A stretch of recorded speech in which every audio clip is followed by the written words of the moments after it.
Welcome to this week's Concurrency Tech Insights series. This week we're talking about empathy and the Power Platform. What a great topic to be talking about right now. So let's get into it. I'm very proud to welcome some guests that you may have recognized from previous webinars, but also some new guests. This week I'm joined by Anthony Escobedo, who's a technical architect with Concurrency. Welcome again, Anthony. Thank you for having me, and excited to talk about the empathy topic. Awesome. Thanks, Anthony. And we're also joined by Damon Sanchez, who's a UX architect. Great asset to this conversation. Welcome, Damon.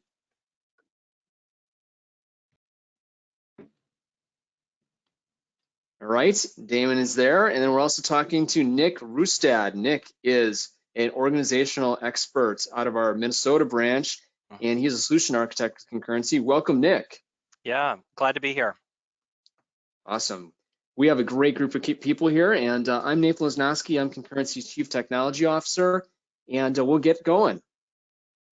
So what are we talking about today? Well, we're going to talk about why empathy. Why are we even talking about this topic? What's the point? And we'll then drive that into what does it look like in different types of scenarios, especially employee engagement and customer engagement. And then 2 weeks out, make sure you join us on process automation and RPA for our next session, talking about what is next. Actually, it's next week, talking about process automation and RPA. So don't miss that one. We're going to be covering more Power Platform, talking about how you can drive true process automation within your business. So why talk about empathy? Why is this important? Why is it something that's worth our time? Why take time thinking about this within the context of Power Platform or within the context of customer engagement? Why think about it? Well, there's a lot of scenarios that this makes sense in. There's many scenarios that empathy ends up being a really important part of who we are as humans and how we design systems. We've probably heard about the idea of empathy from the context of personal empathy. Someone's going through a hard time. Someone is experiencing a challenge in their life. And we know that there's different ways that we engage them. We know that if someone's going through a hard time, we try to connect with them by understanding the scenario that they're experiencing, or maybe just understanding that they're feeling something and connecting them with them in the extent to which they feel that thing. Especially when someone's going through a particular type of tragedy, understanding that they're feeling something that I may not even be able to personally feel, but I can start to connect with them and realize that they're feeling that. And use that connection on feeling to be able to build a relationship, or at least just support them in the state that they're in.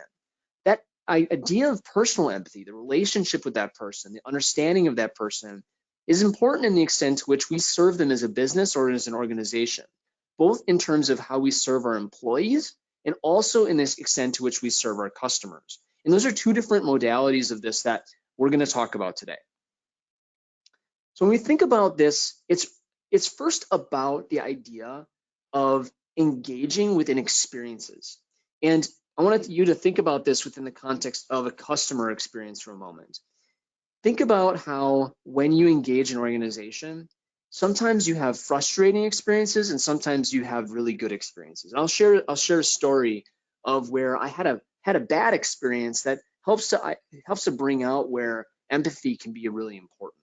You know, over the last weekend, I had returned from some time up north, and my daughter noticed that she had a infection on her arm. She had had this wound from a sort of tubing situation, and she had this wound on her arm that was starting to get infected, and then it got further infected. It was starting to creep up her arm, and we didn't think it was a big deal. And we talked to our physician about it, and she's like, "You have to get on antibiotics right away."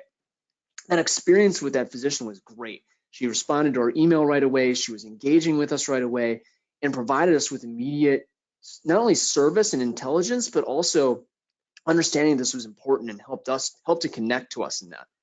But then when we went to be able to get the antibiotic, we ended up trying to call an organization, one of the pharmacies, and they weren't open. And you went into one of these sort of robot type of experiences trying to find the open pharmacy and figure out what was next and how I got there. And it was a really frustrating experience for us to be able to get to a point where we could simply get that antibiotic. In that experience, there was no empathy. And in fact, beyond no empathy, it was frustrating. It was a frustrating experience to be able to get what we needed from that pharmacy. Actually, to a point where I left that pharmacy brand out of frustration and went to a different pharmacy simply because I was so frustrated with the experience that I was getting. That lack of empathy, lack of engagement caused me to understand that I could get a better experience elsewhere. Now let's talk about maybe a little bit better experience.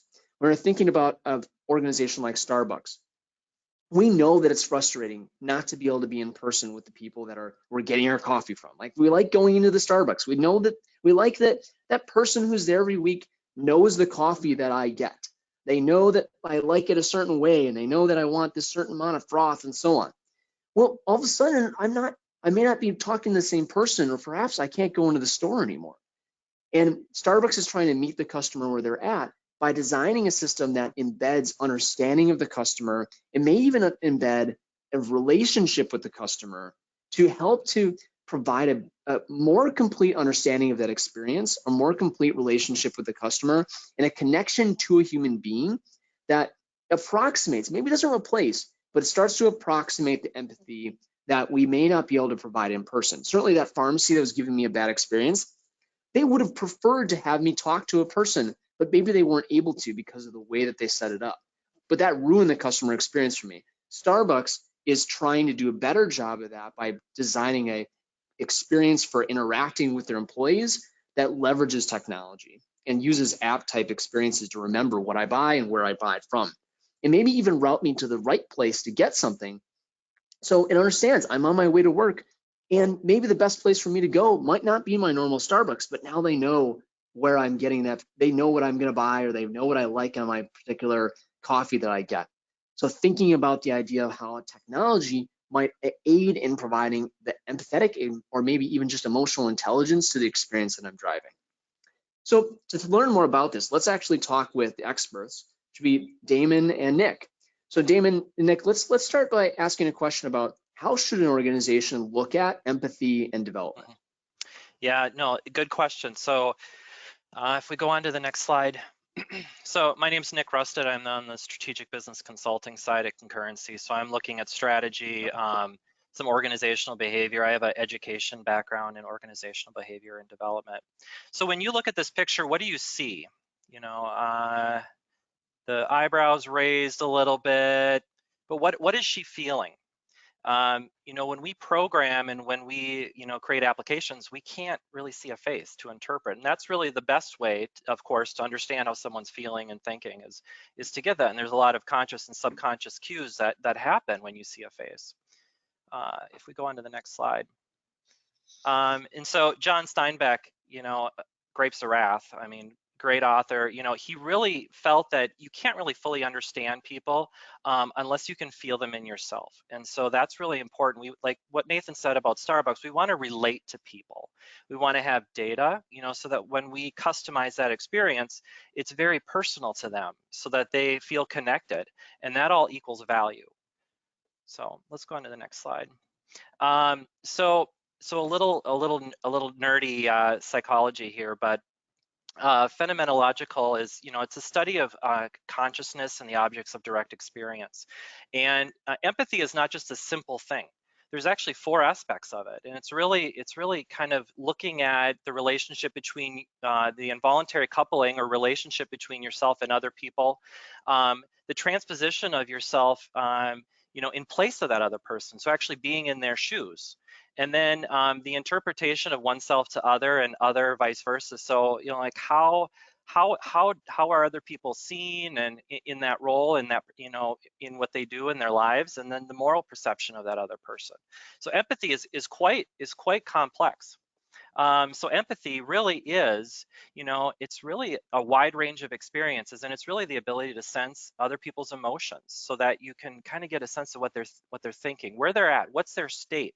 Nathan said we want to meet people where they're at. Well, how do we know where they're at? We have to have empathy.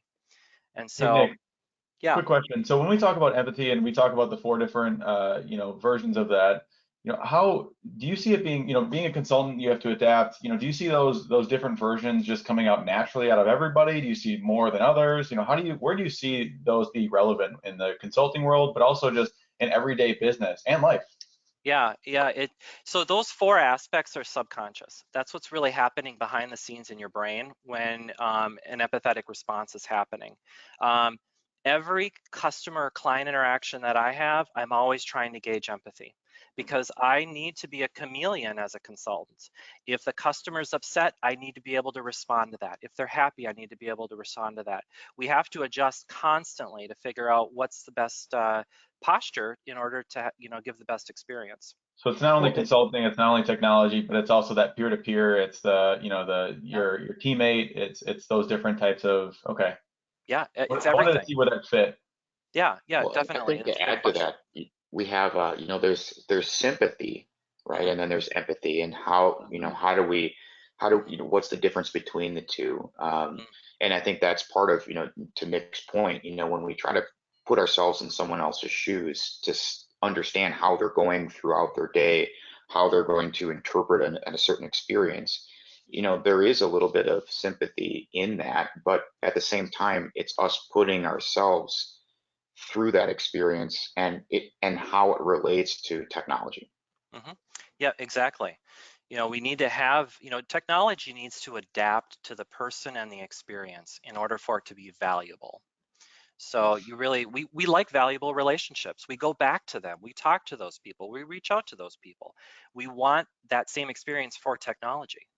So we really need to make sure that, like it says on the slide here, empathy is important because it helps us to respond appropriately to that given situation. So next slide. Now, okay, empathy in business. Everybody thinks business, it's transactional. It's sometimes it's cold. It's about money. It's about just things that are happening. It's the stock market, right? But empathy is critical in the business world because we're all humans and we're all working in business, right? And so business leaders, for example, I found an article in Forbes. They really have to have that empathy. Successful leaders have to have empathy because they have to know their people. They have to be able to relate to the people that they serve. So if we go on to the next slide. And then also, empathy from a company standpoint, from a corporate culture standpoint, really comes from the social norms within that organization.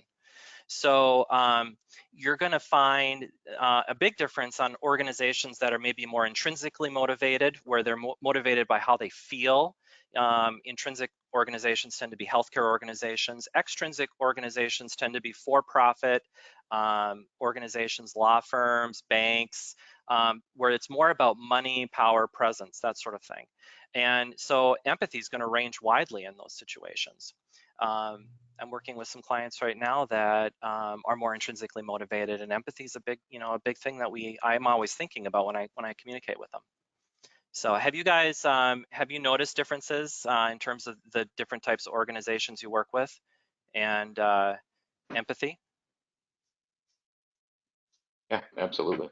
Yeah, Yeah, yeah, and I think one of your examples that we've just talked about this in the past was when there are certain scenarios where you do want to apply empathy to everybody, and that's at intrinsic motivated places where you're going to see a lot more of that, and it's going to be very widely accepted. Where in the other scenario, you're going to have maybe where it's only applicable in certain areas, and you don't want to do that all the time. You don't have time to spend in those areas, but when you do apply it in those areas that make the most sense, that's where you see a lot of value. So I think just pinpointing where it makes the most sense in an organization to put forth the extra effort of empathy, because like we talked about earlier, I think it's not something that people just, I mean, it's something that they subconsciously do, but they can't pull it out. Like personally, I'm not as good as you would be at doing something like that. You're the expert in it.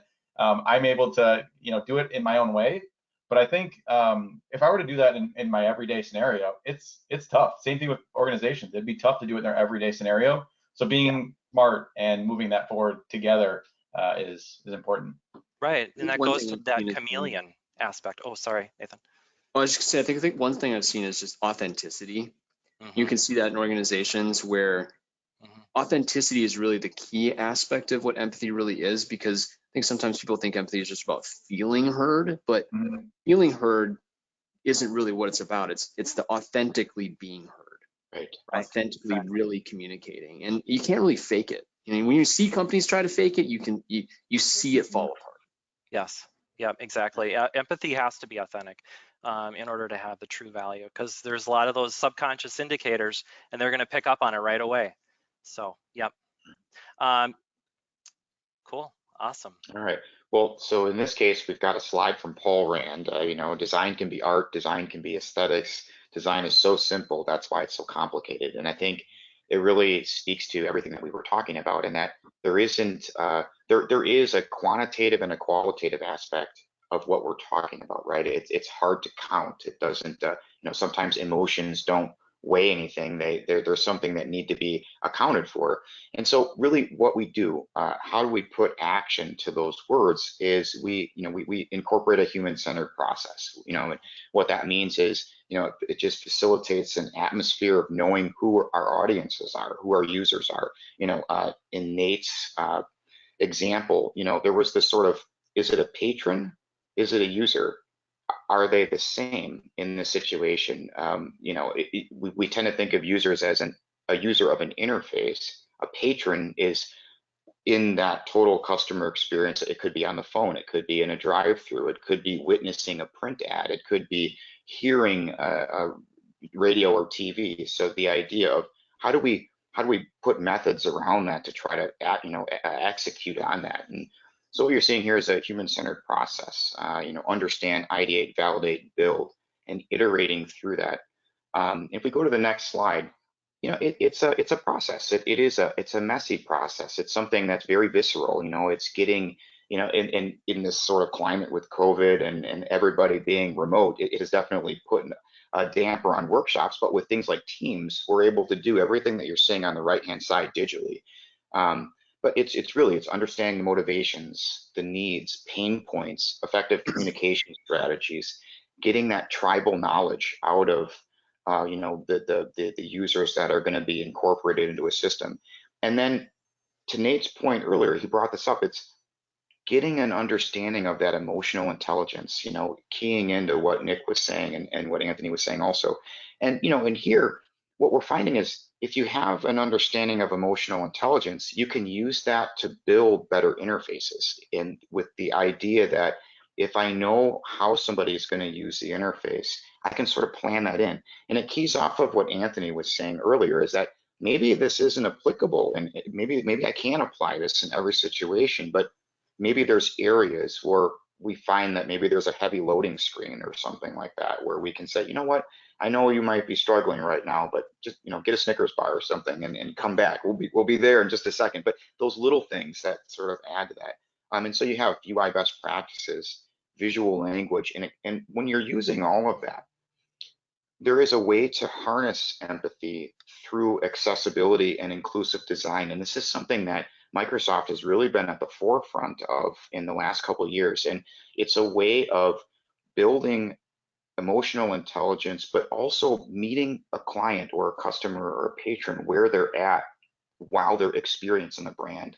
And so if you go to the next slide, Nate, everybody has seen somewhat of these tests, you know, where it's a color blindness test, you know, and if everybody's looking at those dots right now, make sure that you can see numbers or squiggles in those things. But this is something where, you know, when we think of accessibility, what it is it's a framework to build things, applications, interfaces in that allows you to make sure that you're accounting for the lowest common denominator in you know, and in this case, maybe a visual, a color blindness. You know, what colors are our buttons? How big are the text on how big is the text on the screen?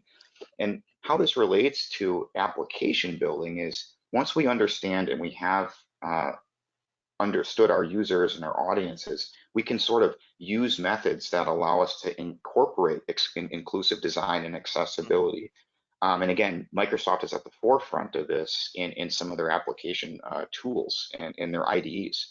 And Damon, this is also, it also helps, you can also make these applications adaptable, right? So right. Depending on who you're really talking to, it may adjust for color blindness as you're working through the application. Right, and this, you know, this is somewhat of a mission statement by Microsoft's Fluent Design System, but, you know, Microsoft is committed to accessibility. There are no limits to what people can achieve when technology reflects the diversity of everyone. You know, if you think about that, it encapsulates everything that we've been talking about. And from their operating system to their development platforms, they've incorporated some of this stuff in there. So just the act of using the Power Platform, you're getting all of that heavy lifting that Microsoft has already done. Now, this doesn't account for empathy extracting sort of visual language or maybe the way to talk to somebody, but it is empathetical in nature because it helps to understand that if I put this button here and I use the Fluent Design System that's covered in Microsoft, I know that I'm building something that's at least accessible to my audience. I completely agree, Damon. And speaking to how these types of things are adaptable and how they're responsive, in the Power Platform, specifically in Power Apps, when you're building an app, and let's say you're embedding it in the Teams platform, you're actually able to pull in the colors that you're using on the Teams platform. And by doing that, you're kind of saying, I will be adaptive to your current situation. You're meeting them where they are. Power Platform is able to really hone in on those other products and not make you have to set up for visually impaired or larger text or different things of that nature, where Power Platform will inherit those types of things.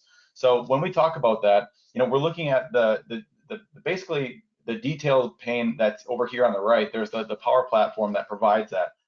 It's basically a panel that'll say, here's some best practices. Here's where you can go in and update that. And they basically say there's an error, which something may not be working correctly. Sometimes there's false errors, but they let you know what that is. There's warnings where they're going to say, hey, this is probably not something you need to fix immediately, but this may come as a problem to some people. And then there's tips where, hey, this is just a nice to have, but just keep this in the back of your mind. If you are working with somebody that is visually impaired, or you want the screen reader to read this correctly, you're going to have to change the way that you're doing this because it's not going to work. So as you can kind of see, Power Apps, Power Platform, those types of things are really, they have teams of people, and when they implemented this, they've ran it through tests already. They've already done their side of things where we can probably take it and break it a little bit because it's customizable. But there are ways of kind of getting it back to that middle ground where they've already set you up if it's straight out of the box. So well, and I think that to add to what you're saying, Anthony, think about how powerful that is. Here, Microsoft is giving you a platform in which to build on, and it uses the same mechanics that they're building Windows 10 in, right? So the same, process that they've gone through to say, what, that button has to be that color because it meets an accessibility standard. Right. They're giving you that to build. Yep. Right out of the box. Yeah, to piggyback off of that, they have a number of themes that are out there, and they're already they've already had teams of people build into those apps to say these colors work with each other. The contrast ratio is what it needs to be for basically anybody to read this and be comfortable in there. So they've already thought those through. So using the out of the box definitely helps. But I think one thing that I haven't touched on yet was the discussion that when I bring you into a project from a Power Platform perspective, I'm able to build it from a technology area. And when you think of me building something from a technology area, it's for IT people. It's built by IT people. But if you were to then ship that out to the business, just throw it over there and say, hey, now use this, you're going to get a completely different audience, and you might have to be empathetic in a different way. So I think that's the one disconnect where Microsoft isn't there to make it empathetic. They're there to make it accessible. So I think the empathy side of things, there's like it's like these two different worlds, but they collide and they work so well together. Right. Yeah, if it's not accessible, you can't have empathy, right? You just lose them right away. So exactly. So we've got about 7 minutes left. I'd love to talk about practical examples of showing empathy in employee interactions and customer interactions. So let's dive into these two areas and kind of share those examples, guys. Awesome. All right. So we'll go through this really quick, but this is Donald Norman. Experience is more based on memory than reality. If your memory of product is wonderful, you'll excuse all sorts of incidental things. What is that saying? It's everything that we've been talking about so far. In this screen that you're seeing, hi Sally, welcome back. If that is what was needed to make that emotional connection at that particular time, knowing that people are coming back to the office and that's a moment that we have to connect with them, that's everything, right? They go home, and they're like, what? I remember going back to work, everything down to the bot that talked to me. And that to sum up Donald Norman's point. I know we only have 7 minutes, so. Yep, and one thing that I'd like to piggyback off of, there's the bot communication that happens there. If anybody on this call has Cortana turned on, this morning I got my Cortana email and it said, hey, this is how, you might have some tasks to follow up with, but how it started it was, I hope you're gonna have a great Thursday. So that's how it started. And you think Mhm. about how like these things really interact with each other and how everything's getting so much more smart. But when we build these, we have to kind of think of how we're interacting with, maybe something that we didn't even realize was calling us out and making it more personal. Yeah, Exactly.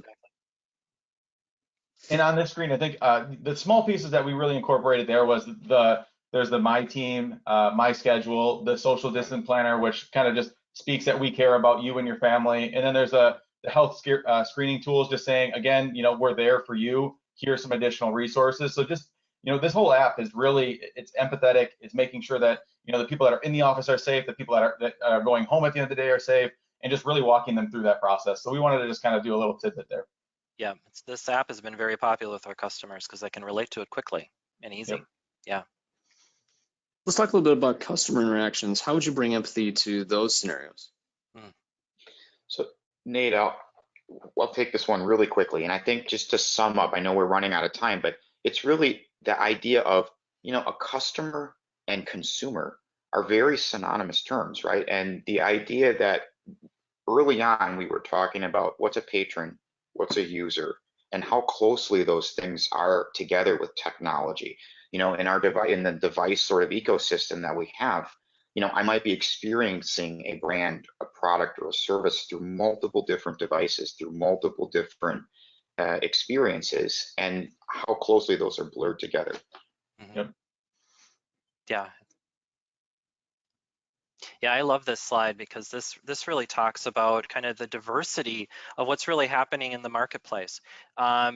It can be complicated to program to meet, to fit all these devices, but I may be on the go all the time. All I may want is a smartphone and a watch, and that's it. And so we have to be able to relate to people, and when we can meet them where they're at on any device, anytime, you build that relationship. That has to happen, and that has to be established first. And then the application itself has to be, like Damon and Anthony and Nathan have said, it has to be empathetic. It has to relate to them. It has to care about them and understand their situation based on the data that we know.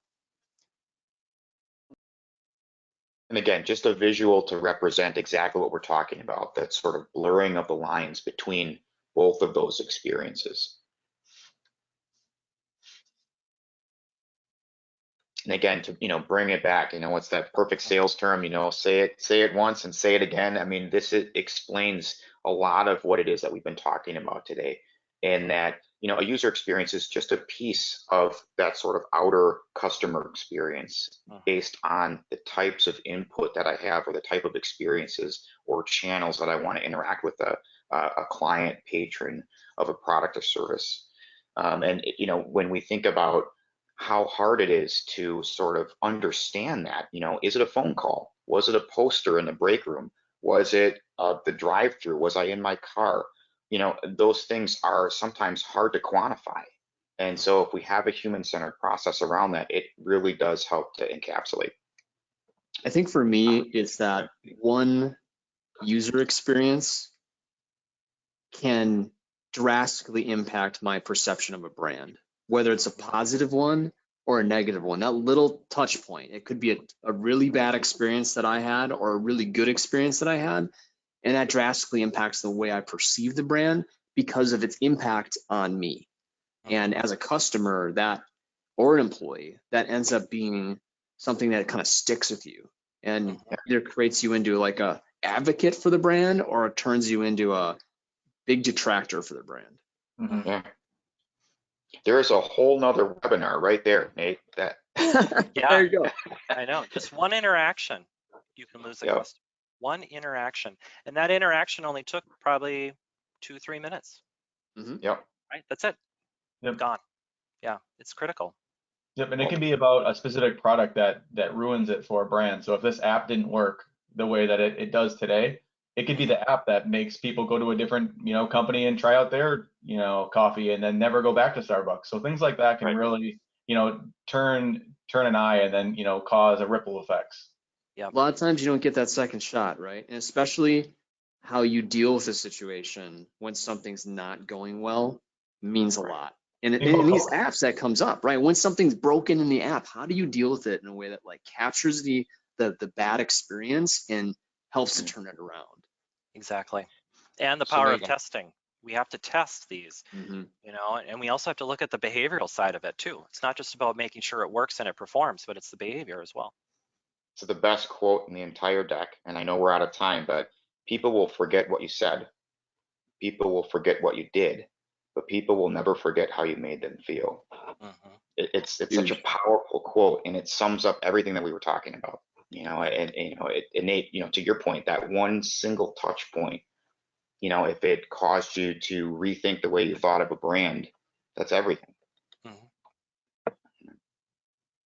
Awesome, guys. Wow, so much content, so much wisdom there from you in a very short webinar. So thank you for taking that time. We would love to talk with you, our customers, people on the webinar, about emotional intelligence and how it relates to your products, your brand, your services, how you can bring that to your employees for real, how you can bring that to your customers for real through bot experiences, through web applications, through Power Platform experiences, how that can be an asset to your real authentic intention to be there for your employees and for your customers.